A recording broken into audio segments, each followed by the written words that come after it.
Hey everybody, it's Mark's Home Hobbies. Yeah, what you're looking at here is part 3 of the indoor 1/43rd scale RC crawler course. There's the star of the show right there. The Snicklo Neva 1/43rd scale micro crawler. Very nice little truck. You can see I've made some additions and some changes. Still waiting on more paint to dry. Seems like that's all I ever do around here is, I make a little something and then I wait for paint to dry. So I did a lot more work on the course here. I added a few more boulders in places and where I thought I might need a little bit more traction or where the angle was pretty acute and it needed to be adjusted a little bit as the truck, it only has so much power, so you can't really take it over 50 degrees, so they say.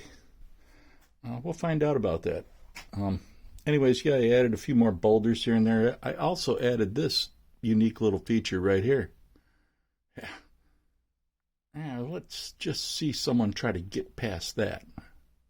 That someone would be me.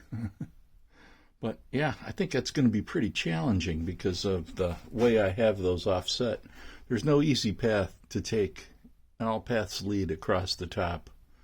And it causes a flex in the truck right there. So that should be fun to check out too.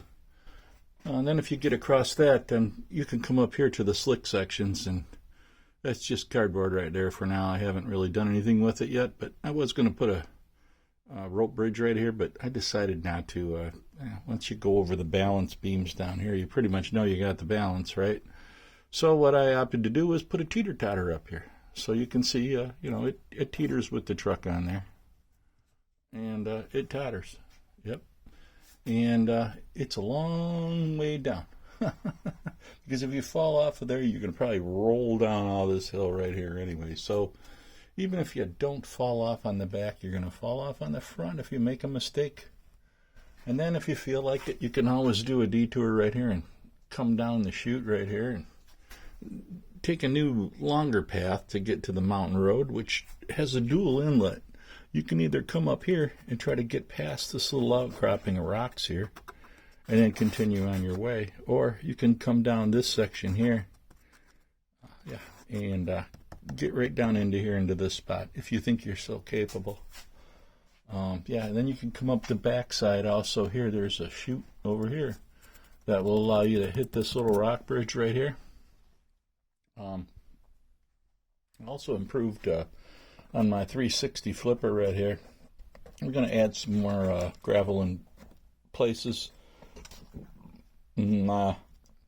Strategically mold and shape this till I have the perfect attack to do the job. And I don't know if this little clearance right here is going to become an issue, but maybe I can dig down deeper.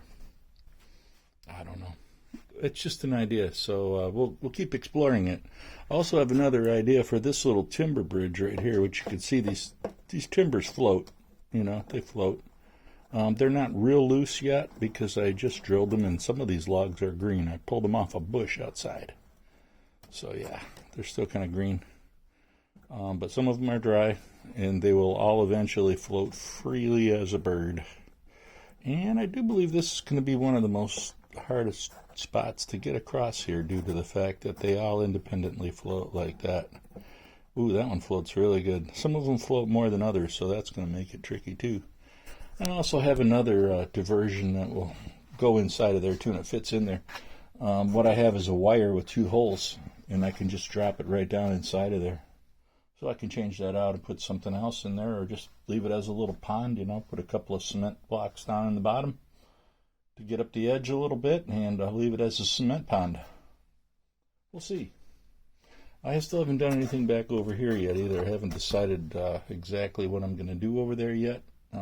Try to make something tricky over there. Utilize every little bit of space that you have, because you have to realize that this layout here, this is only I want to say maybe 2 3/4 feet or 3 feet by 2 feet by about 2 feet tall.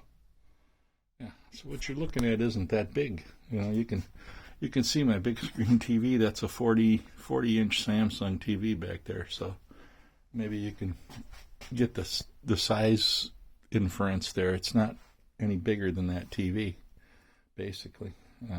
Smaller. So, yeah, and then we have the turnaround over here. That's better. Lookout point in here. And get some great views off of that point, I hear.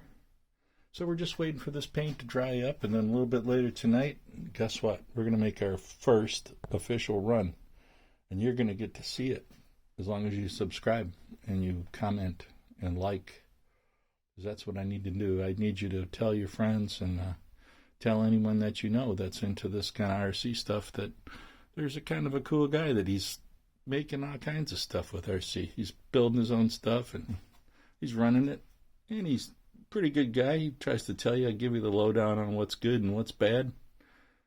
I show you how to build it a little bit there. It's not really hard. Just the basic materials for cheap.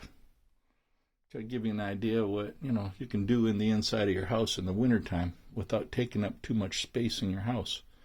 I see a lot of these courses that these guys have built in their houses, and it looks like they're devoting pretty much a whole room of their house to RC crawling. I don't really know if my wife would allow me to do that upstairs in a spare room or not. Maybe in the basement. I could get away with it, whatever I want to do down here. But I don't know if I really want to sacrifice that much room all the time without being able to take it down and entertain friends or use my other racetracks that are bigger or, things like that. Just, semi-important things. But I do respect them, and I know a couple of them. RC Waco, I think his name is. Yeah, he's a good guy too. He built quite a terrific course in his house, and it's got all kinds of levels, and it goes up and down, and he's got this and that. And man, I tell you, it must have took that guy a long time to build that course, and I just don't have the time to put into it. I have a lot of other things going on. I have guitars to build, and I have other race cars to do, and I have some artwork. I have lasers and CNC machines. You can see I got my CNC setup back over here. And yeah, I got some junk over on the machine here. But yeah, we're not running her today. But we're devoting our day today to microcrawling. So anyways, if you're a new subscriber, thanks a lot, a ton. Really, I don't know how you found me, but I'm glad you did. If you're an existing subscriber, that's great too. I'm glad you stuck around and you're pursuing my stuff. That's how YouTube tells. If you click the like button and you leave a comment, that's how YouTube can tell that you like my channel. So make sure you do that. Help me out. I'm just a little channel here. I don't care if I never see you again. I'll subscribe to your channel if you subscribe to mine. So we'll both grow. Anyways, this is Mark with Mark's Home Hobby saying, get a cool hobby and go and enjoy it. Have a nice day.